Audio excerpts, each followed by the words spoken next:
განთავსებული და არჩევნების მსვლელობისას ჩვენ სისტემატურად გვიკავშირდებოდა საგარეჯოს მოსახლეობა და გვეუბნებოდა, რომ არ არის ხარისხიანი მაუწყებლობა, ან საერთოდ არ არის მაუწყებლობა და არის პრობლემები.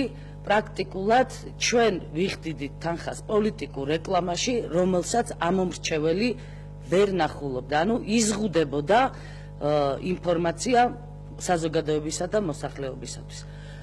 არჩევნების შემდეგ ჩვენ დავიწყეთ ამ საქმის საკითხის შესწავლა, მივმართეთ იმ კომპანიას, რომელიც გვემსახურებოდა, ანუ მედიაკავშირ ობიექტივს. მედიაკავშირმა ობიექტივმა შესაბამისად მიმართა სტერეო პლუს, რომელიც ავრცელებს ამ ტელევიზიის და სხვა ტელევიზიების მაუწყებლობას, ციფრულ მაუწყებლობას და დღეს, როდესაც მე მივიღე პასუხი მედიაკავშირ ობიექტივისაგან, ეს ინფორმაცია აღმოჩნდა გამაოგნებელი ჩემთვის, იმიტომ რომ პირდაპირ ამ წერილში ჩვენ ვკითხულობთ, რა იყო მიზეზი ამ საეთერო მაუწყებლობის შეზღუდვის საგარეჯოს მიმართულებით და მე პირდაპირ ამოგიკითხავთ ციტატას სტერეო პლუსისაგან მიღებული წერილისა, სადაც ვკითხულობთ, რომ ამ კომპანიამ კომუნიკაციების მარეგულირებელ კომისიასთან ერთად შეისწავლა ეს საკითხი და ერთობლივი ძალისხმევით აღმოაჩინეს, რომ კოჯრის სარეტრანსლაციო ანძიდან საგარეჯოს მიმართულებით დამონტაჟებული იყო მიკროტალღური გამომსხივებელი, რომელიც უკანონოდ დაკავებულ სიხშირულ ზოლში ქმნიდა ხელოვნურ ხელის შეშლებს, რითაც პრობლემა ექმნებოდა მაუწყებლობას მთელს რეგიონში. მინდა ყურადღება მიაქციოთ, რაზე არის აქ საუბარი, ანუ კოჯრის სარეტრანსლაციო ანძიდან ხელოვნურად ხდებოდა მაუწყებლობის, ღია საეთერო მაუწყებლობის ჩახშობა, არა სხვა რომელიმე მიმართულებით, არამედ მაინც და მაინც საგარეჯოს მიმართულებით. ჩემი ინფორმაციით, კოჯრის ანძა არის თავდაცვის სამინისტროს ბალანსზე. მე მაგ ეჭვის საფუძველი ვივარაუდო, რომ უშუალოდ თავდაცვის მინისტრის ბრძანებით ხდებოდა ამ მაუწყებლობის, ღია საეთერო მაუწყებლობის ჩახშობა. ეს არის დანაშაული, თუ დამტკიცდება და ჩვენ აუცილებლად ამ დღეებში მივმართავთ პროკურატურას, მთავარი პროკურორის სახელზე შევა განცხადება ჩვენი პარტიისაგან, რომ დაიწყოს მოკვლევა და შემდეგ უკვე გამოძიება, რასთან ჰქონდა საქმე.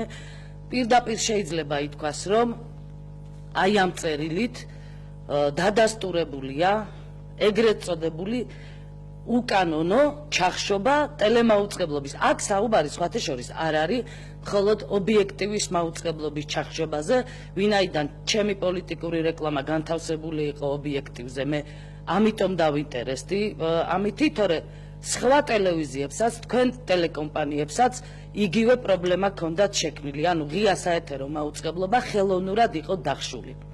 მე მაქვს ასევე ინფორმაცია, რომ ის შენობა, სადაც განთავსებული არის კოჯრის სარეტრანსლაციო ანძის მთელი ტექნიკა, ასევე არის თავდაცვის სამინისტროს ბალანსზე. ანუ როგორც ანძა, ისე შენობა ნაგებობა თავდაცვის სამინისტროს ეკუთვნის, მის ბალანსზე არის. მაგრამ ჩემი ინფორმაციის გადასამოწმებლად ცხადია არსებობს სათანადო სტრუქტურები, ამიტომ მინდა რომ მივმართო მე ამ სტრუქტურებს საქართველოს მთავარ პროკურატურას, რომ დაიწყოს მოკვლევა და დაიწყოს ამ საკითხის გამოძიება. ხა ჩვენ ხშირად საუბრობდით იმაზე, რომ ადგილი ჰქონდა თავდაცვის მინისტრის მხრიდან ადამიანური რესურსების გამოყენებას, პოლიტიკური რესურსის გამოყენებას. ჩვენ ვნახეთ მინისტრი, რომელიც არჩევნების ღამეს თვითონ ითვლიდა ოქმებს, თვითონ აჯამებდა ოქმებს. ჩვენ ვნახეთ მინისტრი, რომელიც ერთ-ერთი მთავარი კი არა, მთავარი ოპოზიციური ძალის, პატრიოტთა ალიანსის გენერალურ მდივანს, ანუ მე პირდაპირ მიწოდებს რუსს და მეც ასევე რესპუბლიკური პარტიის ლიდერებს ვუწოდებ რუსეთის აგენტებს და პოლიტიკურ ხრელებს. აქედან გამომდინარე, ჩვენ გვაქვს ეჭვის საფუძველი განვაცხადოთ, რომ უკვე თავდაცვის მინისტრი არა მარტო პოლიტიკურ და ადამიანურ რესურსებს იყენებდა ამ არჩევნებში სასურველი პოლიტიკური შედეგის მისაღწევად, არამედ იყენებდა სამხედრო ტექნიკურ რესურსს. მინდა მიაქციოთ ამას ყურადღება, ბოროტად იყენებდა თანამდებობას, თუ დადასტურდება ეს ყველაფერი და დარწმუნებული ვარ დადასტურდება. და ბოროტად იყენებდა სამხედრო ტექნიკურ რესურსს.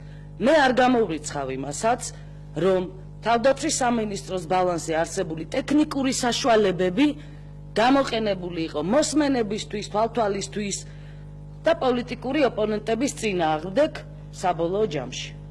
რასაც ჩვენ ვებრძოდით სხვათა შორის მთელია მათი წლის მანძილზე, როცა ქვეყანაში იყო სააკაშვილის რეჟიმი. შესაბამისად, მინდა შევაჯამო ჩემი დღევანდელი ბრიფინგი და ვთქვა, რომ საქმის კურსია მარეგულირებელი კომისია. მინდა საგანგებოდ მივმართო კომუნიკაციების მარეგულირებელ კომისიას და ვუთხრა სერიოზული გამოძიება ჩაატაროს თვითონ კომისიამაც ამ საკითხის, ვინაიდან მას ხელი მიუწვდება ყველა ტიპის ინფორმაციაზე და მე არ დაიწყონ, რომ ეს ანძა ეკუთვნოდა შინაგან საქმეთა სამინისტროს, ან ეს ანძა ეკუთვნოდა სუს, ან რომელიმე სხვა სამართალდამცველ სტრუქტურას და არა თავდაცვის სამინისტროს. ყველა შემთხვევაში, ვისაც არ უნდა ეკუთვნოდეს ეს სარეტრანსლაციო ანძა, ჩვენი ინფორმაციით ადგილი აქვს ინფორმაციის მიზანმიმართულ ჩახშობას, ეს არის თითოეული ამორჩევლის კონსტიტუციური უფლების შელახვა და ეს არის სისხლის სამართლის დანაშაული სხვათა შორის, მაგრამ მე მაქვს უთხოვარი ინფორმაცია და კი ბატონო ვთავაზობ ძალოვან სტრუქტურებს გამოიძიონ ეს საკითხი, რომ ანძაც, სარეტრანსლაციო ანძაც და შენობა ნაგებობაც არის თავდაცვის სამინისტროს ბალანსზე.